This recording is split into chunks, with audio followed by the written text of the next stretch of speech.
Introduction to Academic and Research Report Writing.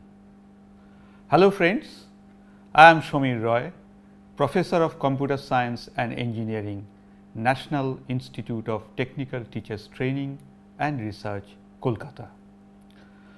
The purpose of this lesson is to provide a general introduction to writing academic and research reports. We are going to discuss the typical structure of such reports and then a step-by-step guidance to write reports that are clear, concise and effective.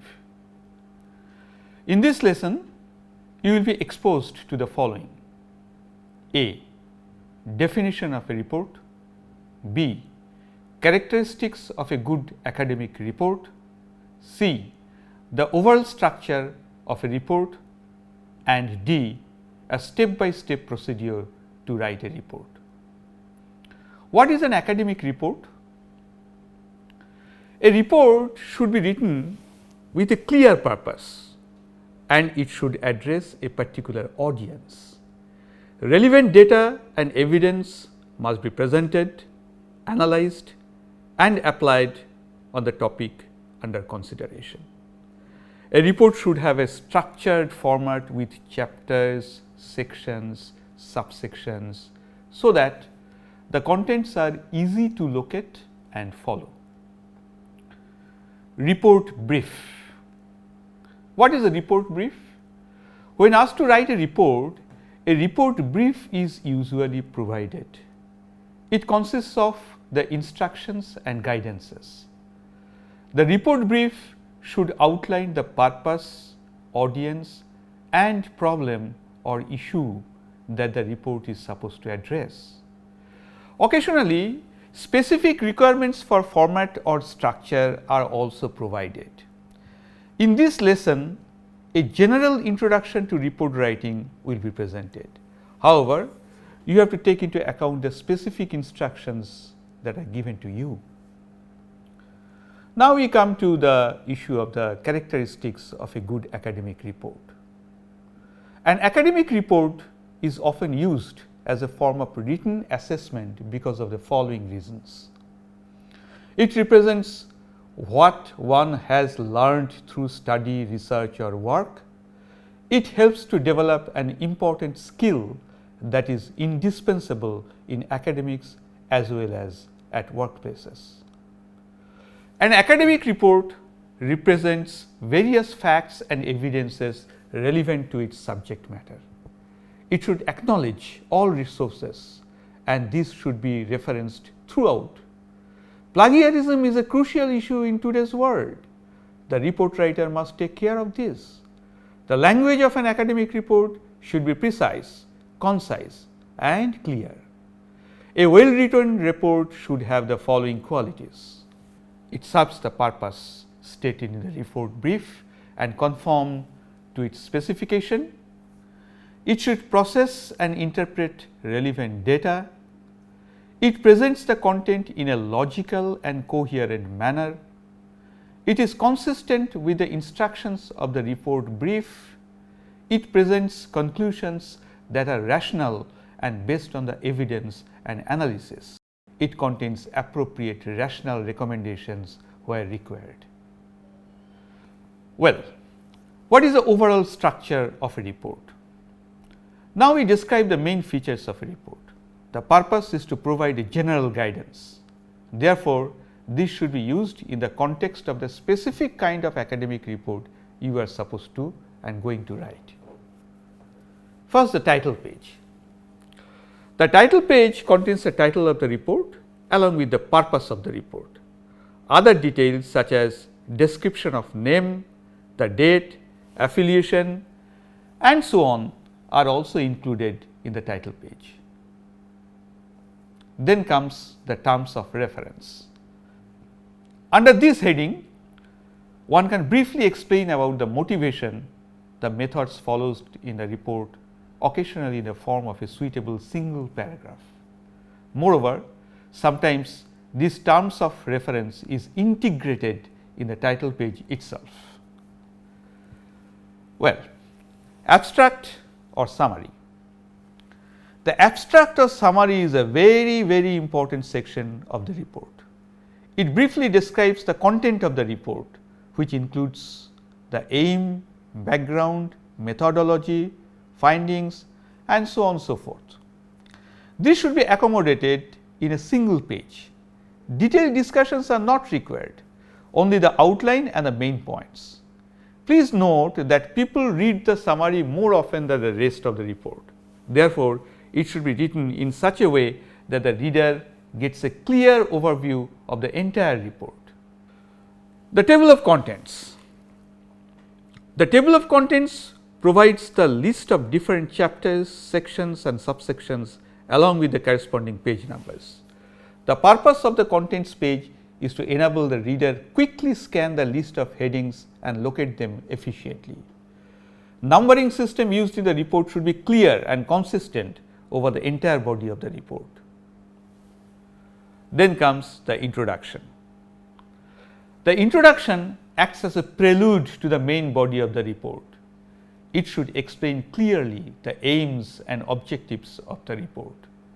Introduction contains such important features as the background, motivation, literature survey, and so on and so forth of the entire report. The constraints should be clearly defined. Research methodology, novelty of approach, main constraints and major conclusions are to be appropriately included in this chapter. Then the methodology or the techniques. This chapter contains detailed discussions on the various aspects of methodology or technique followed in the work. Many details such as procedures followed, equipment used, sources of material, precautions and so on are described here. Results. The results section reports the detailed results of the investigation and experiment. It is augmented with appropriate diagrams, graphs or tables, supporting findings and so on.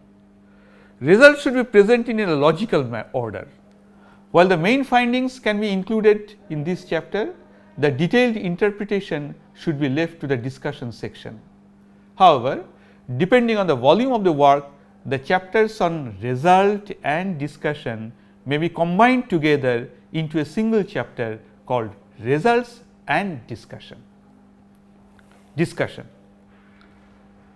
Strictly speaking, you discuss your material throughout the main body of the report. However, the data and results you have collected must be analyzed and discussed in the context of the problem or issue. In case the discussion is long, it may be partitioned into sections. We recommend using bullet points to present multiple points in a lucid manner, just like the whole report. All sources must be acknowledged and correctly referenced. Conclusion. The conclusion section briefly sums up the contents of the previous chapters. It shows the overall significance of what has been covered. No new material is presented in the conclusion section. It only highlights the main points of the report. Sometimes you like to give indicators on further works that can be done as a continuation of this work. Bibliography. The bibliography lists all references either in the alphabetic order of the authors or by the order of appearance in the report. All published resources must be referred in the report. Different styles of using references and bibliography are followed in literature. One has to conform to the specific convention followed by the concerned authority. And of course, acknowledgements. If you wish to acknowledge the contribution or support of particular organizations or individuals in carrying out the work or writing the report, you should provide it at the end of the report. Now, we are ready to get a step-by-step procedure to write a report. Writing an impressive and effective report requires time for planning and preparation. If planned carefully, the writing of a report becomes easier. We now describe the essential steps of report writing. estimate the time each stage is likely to take, and then manage the available time accordingly. You must set aside time for final proofreading and checking. Step 1. Understanding the purpose of the report. This is the most important step. Success of your effort depends on the clear understanding of the purpose of your report. Who the report is for and why is it being written. Ensure that you understand all the instructions or requirements. Clarify at the beginning anything that needs clarification. Step 2. Collect data, information, evidences. Once the purpose of your report is clear, you need to collect related data or information. To what extent you use your information depends on how much detail you want to incorporate in the report.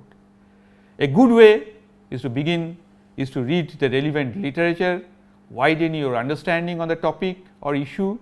Then you look for other information such as questionnaire, survey, and so on. While you read and collect information, try to ensure its relevance to your topic and then select accordingly. Step 3. Organize materials. When collection of information is over, you have to decide what should be included and in what sequence. A good practice is to begin by grouping together the related points in chapters, sections, subsections. The material should be ordered in a logical and lucid sequence. Step 4. Analyze. Prior to writing the first draft, consider carefully and make notes on your points. Keep the facts and evidences ready. Ponder over the conclusion that can be drawn from material. Consider the limitations or flaws in the evidences. Remember that it is not sufficient to just present the information you have prepared. It must be relevant to the point or problem or issue concerning your report. Step 5. Write the report. Now that you have organized your material as a sequence of chapters, sections and subsections, it is time to write the first draft of the report. Usually, the summary and contents pages are written at the end, because only then you know exactly what are being included and where. A direct and precise writing style is preferred. Chapters, sections, subsections, etc. should be logically organized. A sample structure is as follows. Introduce the core content of the chapter, section, subsection. Explain and expand the core idea, define the key terms. Present appropriate evidence to establish your points. Elaborate on each evidence and rationalize it. Conclude the chapters, sections, subsections. This can be done by showing its importance to the entire report or making a link to the next chapter or section or subsection. Step 6. Reviewing and redrafting. While reviewing and redrafting the initial document, you should be prepared to make modifications according to your review. The most important step is to read the draft from the reader's point of view. Is it understandable?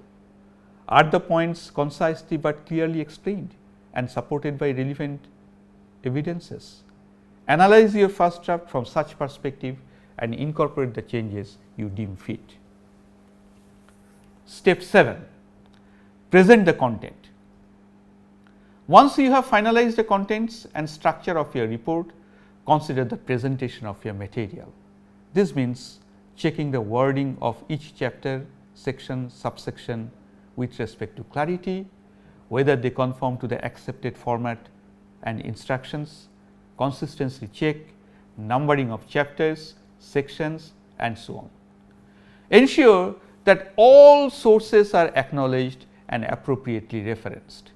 Proofread the entire document, probably several times. If there are errors in presentation or expressions, you might invite criticism and bad impression. So, my friends, Just now we have had an introduction to academic and research report writing. Our purpose was to get a general idea on this subject.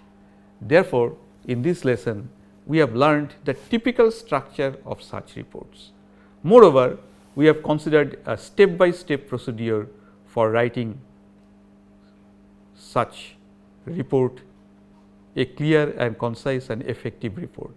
I hope you have enjoyed the lesson. Thanks a lot for your attention. I do hope that you will find the rest of the course interesting and enjoyable. Thank you.